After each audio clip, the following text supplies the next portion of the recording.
Damian Carter had it all: wealth, success, and power. As the founder of Carter Enterprises, a tech giant headquartered in Nevada, he lived a life of luxury, far removed from the average struggles of everyday people. His mansion, perched on the outskirts of Las Vegas, was the epitome of wealth, with every amenity money could buy. But despite his financial success, Damian was haunted by a single, relentless fear: the fear of betrayal. His fear didn't stem from business rivals or competitors. It wasn't even about the cutthroat world of tech that he dominated. His fear was more personal, more intimate. It was about Miriam, his wife. A woman he had married just 6 months ago, a brilliant and beautiful woman who seemed to have everything going for her. Yet, despite her charm, intelligence, and devotion, Damian couldn't silence the nagging doubt in his mind. Was Miriam truly loyal to him? Did she love him as much as he loved her? Or was there something more? These doubts gnawed at him, driving him to the brink of paranoia. Miriam had never given him a reason to question her faithfulness. She was kind, loving, and dedicated to their marriage. Yet, for Damian, that wasn't enough. He needed proof that she would never betray him. The idea came to him one evening, during a conversation with his old friend Tony. Tony, a man with a sharp mind and a mischievous grin, had shared a story about how he had tested his wife's loyalty. "You can never be too sure," Tony had said, his voice low and serious. "Trust is everything, but sometimes, you have to make sure it's real." Damian's mind buzzed with the possibility. What if Miriam wasn't as loyal as he thought? What if he had been blind to something she was hiding? That night, in the privacy of his office, Damian hatched a cruel plan that would test Miriam in a way she would never expect. Miriam, who had never learned to drive, had always relied on Damian for transportation. This, in Damian's mind, was the perfect opportunity. He would hire someone to drive her, someone charismatic, someone who could catch her attention. This new driver would be the perfect test if Miriam could resist the charm of a handsome young man. Then Damian's fears would be put to rest. If not, well, he would have his answer. Damian contacted Jeffrey, a man in his late 20s, who had done a few minor jobs for him in the past. Jeffrey was everything Damian needed: a strikingly handsome young man with a winning smile, quick wit, and an undeniable charm. He had always been the kind of man who caught the eye of women, a man who knew how to use his looks and charm to get what he wanted. "Jeffrey," Damian said, his voice serious but calm, "I need you to test my wife. I'll pay you handsomely, but I need you to get close to her. See if she's loyal, if she can resist temptation. But don't push to hardly do it if you get the signal from me." Jeffrey, intrigued by the offer, agreed without hesitation. He didn't think much of it at the time. After all, it was just a job. But little did he know, this job would change everything. When Miriam first saw Jeffrey, she didn't think much of him. He was just a driver, a man hired to take her wherever she needed to go. It was a luxury she hadn't expected, but one that her husband thought she deserved. She accepted the gesture with gratitude, never suspecting what lay beneath the surface. At first, Jeffrey was the perfect professional. He was polite, courteous, and never overstepped his boundaries. But as the days passed, something began to shift. Miriam, who often felt lonely in the sprawling mansion that Damian rarely visited, started to confide in Jeffrey. She spoke of her frustrations, her fears, and her loneliness.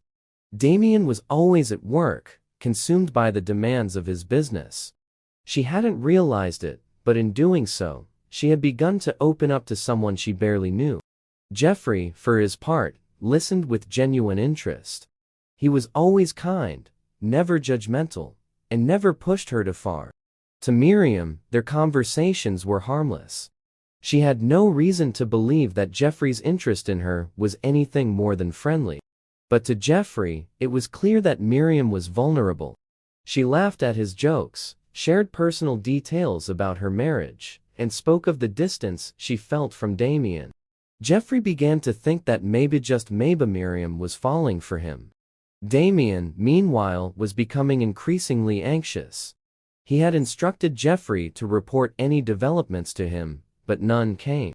Days turned into weeks, and still, there was no sign of Miriam's infidelity. Damian's paranoia only deepened. Was Jeffrey not doing his job? Or was Miriam truly loyal? His mind raced with the possibilities. Then, one evening, something happened. It was an ordinary Friday, and Miriam had just finished a long day of shopping. As Jeffrey drove her home, Miriam began to feel a strange unease. The car seemed to take a different route than usual. When they reached the end of the street, Jeffrey didn't turn into the driveway. Instead, he pulled the car over to the side and stopped. Miriam was confused. "Is something wrong with the car?" she asked, glancing over at him. Jeffrey didn't answer immediately. He turned off the engine, unbuckled his seatbelt, and stepped out of the car. Miriam watched in stunned silence as he opened the back door and slid into the seat next to her. His expression had changed.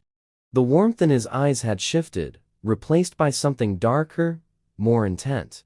Before Miriam could react, Jeffrey leaned in and kissed her. Her body froze. Her mind raced to comprehend what had just happened. This wasn't the man she had trusted, the polite driver she had confided in. This was someone else, someone she didn't know. Her instincts kicked in, and with a swift push, she shoved him away. "What do you think you're doing?"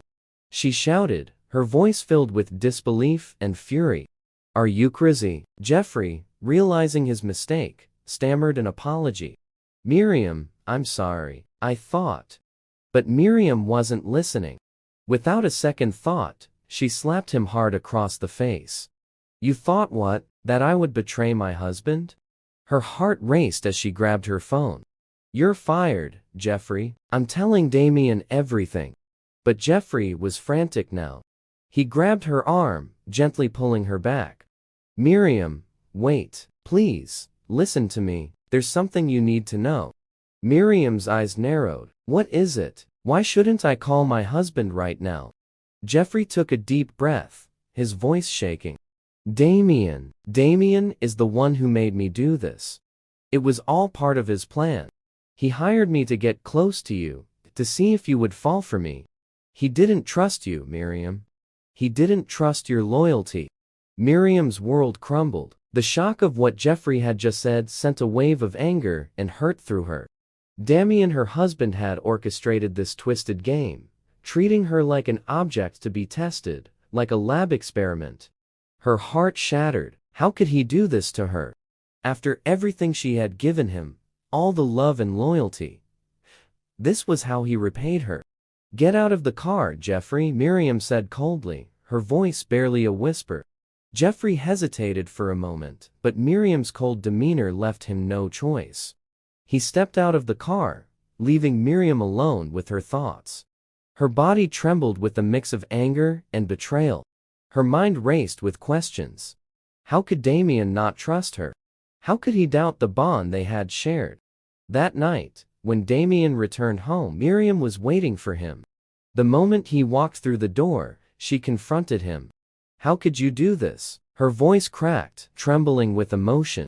"I know about your ridiculous test. I know you paid Jeffrey to try and seduce me. You never trusted me, Damian." Damian's face turned pale. Miriam, too, didn't mean. "I don't want to hear it," she interrupted, tears welling in her eyes. "I thought you loved me. I thought we had something real. But now I see you never trusted me. You never really loved me." Miriam turned away, her heart breaking as she packed her things. "I'm leaving, Damian. I can't be with someone who doesn't trust me." Damian was crushed. His insecurities had destroyed the best thing in his life. He tried everything to win her back, gifts, apologies, even grand gestures, but Miriam was resolute. She knew she deserved someone who valued her, someone who trusted her, not someone who would play mind games and subject her to such humiliation. Months passed, and Damian's life became a shadow of what it once was. The once vibrant man who had everything now found himself drowning in regret. He could not move on from the loss of Miriam, the woman he had truly loved. His guilt gnawed at him daily. Then, one evening, fate intervened. Damian was having dinner at a quiet restaurant when he spotted Miriam sitting alone at a corner table. His heart ached at the sight of her. This was his final chance. He approached her slowly, unsure of how she would respond. "Miriam," he whispered, his voice cracking with emotion. Miriam looked up, her expression softening as she saw the pain in his eyes. It was clear to her that he had changed, that he deeply regretted his actions. "I haven't been the same without you," Damian confessed, his voice shaky. "I was wrong. I don't expect you to forgive me, but I need you to know that I still love you." Miriam's heart fluttered. Despite everything, she still loved him. But could she ever trust him again? "I loved you too," Miriam said softly, her hand reaching out to him. "But you broke my heart, Damian." Tears filled his eyes. "I know, but if there's any chance we can start over, I'll spend the rest of my life proving that I trust you. Please, Miriam, give me another chance." There was a long pause. Finally, Miriam nodded. "Maybe we can try again." And so, with time and effort, Damian and Miriam began to rebuild what had been shattered. Slowly, they learned to trust each other again, one step at a time. Thank you for listening to this story. It's a tale of love, betrayal, and redemption. If you enjoyed it, please like and share this video with your friends. Don't forget to subscribe to our channel for more captivating stories, and hit the notification bell to stay updated. Until next time, take care.